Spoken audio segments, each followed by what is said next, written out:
ಖಂಡಿತ ಕೈ ತೋರಿಸಿ ಅವಲಕ್ಷಣ ಅನ್ನಿಸಿಕೊಂಡರಂತೆ ಎಂಬ ಕನ್ನಡ ಗಾದೆ ಮಾತಿನ ವಿಸ್ತರಣೆ ಇಲ್ಲಿದೆ. ಕೈ ತೋರಿಸಿ ಅವಲಕ್ಷಣ ಅನ್ನಿಸಿಕೊಂಡರಂತೆ ಗಾದೆ ಮಾತಿನ ವಿಸ್ತರಣೆ. ಕೈ ತೋರಿಸಿ ಅವಲಕ್ಷಣ ಅನ್ನಿಸಿಕೊಂಡರಂತೆ ಎಂಬ ಈ ಗಾದೆ ಮಾತು ಯಾರನ್ನಾದರೂ ಅಥವಾ ಯಾವುದನ್ನಾದರೂ ಉದ್ದೇಶಿಸಿ ಅವರ ನ್ಯೂನತೆಗಳನ್ನು ಅಥವಾ ಕೆಟ್ಟ ಗುಣಗಳನ್ನು ಎತ್ತಿ ತೋರಿಸಲು ಹೋಗಿ ಕೊನೆಗೆ ತಾವೇ ಅಪಹಾಸ್ಯಕ್ಕೊಳಗಾಗುವುದು ಅಥವಾ ಕೆಟ್ಟ ಹೆಸರು ಗಳಿಸುವುದು ಎಂಬ ಅರ್ಥವನ್ನು ನೀಡುತ್ತದೆ. ವಿವರಣೆ: ಈ ಗಾದೆಯು ಒಂದು ವ್ಯಕ್ತಿಯು ಮತ್ತೊಬ್ಬರ ತಪ್ಪುಗಳನ್ನು ಅಥವಾ ದೋಷಗಳನ್ನು ಎತ್ತಿ ತೋರಿಸಲು ಪ್ರಯತ್ನಿಸಿದಾಗ ಆ ಪ್ರಯತ್ನವು ಅವರಿಗೆ ತಿರುಗುಬಾಣವಾಗುವ ಸಂದರ್ಭಗಳನ್ನು ಸೂಚಿಸುತ್ತದೆ.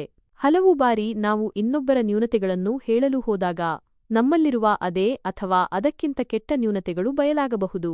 ಅಥವಾ ನಮ್ಮ ಉದ್ದೇಶ ಉತ್ತಮವಾಗಿದ್ದರೂ ಅದನ್ನು ವ್ಯಕ್ತಪಡಿಸಿದ ರೀತಿ ಅಥವಾ ನಮಗೆ ಆ ಬಗ್ಗೆ ಮಾತನಾಡುವ ನೈತಿಕತೆ ಇಲ್ಲದಿರುವುದು ನಮ್ಮನ್ನೇ ಕೆಟ್ಟವರನ್ನಾಗಿ ಚಿತ್ರಿಸಬಹುದು.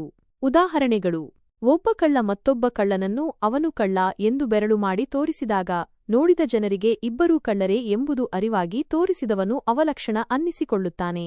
ಒಬ್ಬ ವಿದ್ಯಾರ್ಥಿ ತಾನು ತರಗತಿಯಲ್ಲಿ ಪಾಠ ಕೇಳದೆ ಅಡ್ಡಾದಿಡ್ಡಿ ವರ್ತಿಸಿದ್ದು ಬಿಟ್ಟು ಬೇರೆ ವಿದ್ಯಾರ್ಥಿ ಗದ್ದಲ ಮಾಡುತ್ತಿದ್ದಾನೆ ಎಂದು ಶಿಕ್ಷಕರಿಗೆ ದೂರು ನೀಡಿದಾಗ ಆ ದೂರು ನೀಡಿದ ವಿದ್ಯಾರ್ಥಿಯ ವರ್ತನೆಯು ಬಯಲಾಗಿ ಅವನೇ ಕೆಟ್ಟವನಂತೆ ಕಾಣಬಹುದು. ಸಮಾಜದಲ್ಲಿ ಒಬ್ಬ ವ್ಯಕ್ತಿ ಮತ್ತೊಬ್ಬರ ಚಾರಿತ್ರ್ಯದ ಬಗ್ಗೆ ಇಲ್ಲಸಲ್ಲದ ಆರೋಪಗಳನ್ನು ಮಾಡಿದಾಗ ಆ ಆರೋಪ ಮಾಡುವವರೇ ಉತ್ತಮರಲ್ಲ ಎಂಬುದು ಸಾರ್ವಜನಿಕರಿಗೆ ಮನವರಿಕೆಯಾಗಿ ಅವರ ಬಗ್ಗೆಯೇ ಕೆಟ್ಟ ಅಭಿಪ್ರಾಯ ಮೂಡಬಹುದು. ನೀತಿ: ಈ ಗಾದೆಯು ನಮಗೆ ವಿನಮ್ರತೆ ಮತ್ತು ಆತ್ಮಾವಲೋಕನದ ಮಹತ್ವವನ್ನು ತಿಳಿಸುತ್ತದೆ. ಇನ್ನೊಬ್ಬರನ್ನು ಟೀಕಿಸುವ ಅಥವಾ ಅವರ ತಪ್ಪುಗಳನ್ನು ಎತ್ತಿ ತೋರಿಸುವ ಮೊದಲು ನಮ್ಮನ್ನು ನಾವೇ ಪರೀಕ್ಷಿಸಿಕೊಳ್ಳಬೇಕು. ನಾವು ಆ ಸ್ಥಾನದಲ್ಲಿ ನಿಂತು ಮಾತನಾಡಲು ಯೋಗ್ಯರೇ? ನಮ್ಮಲ್ಲಿ ಯಾವುದೇ ಲೋಪದೋಷಗಳಿಲ್ಲವೇ?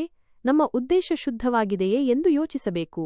ಇಲ್ಲವಾದರೆ ಕೈ ತೋರಿಸಿ ಅವಲಕ್ಷಣ ಅನ್ನಿಸಿಕೊಂಡರಂತೆ ನಮ್ಮ ಪ್ರಯತ್ನ ನಮಗೆ ಕೆಟ್ಟ ಹೆಸರನ್ನು ತಂದುಕೊಡಬಹುದು.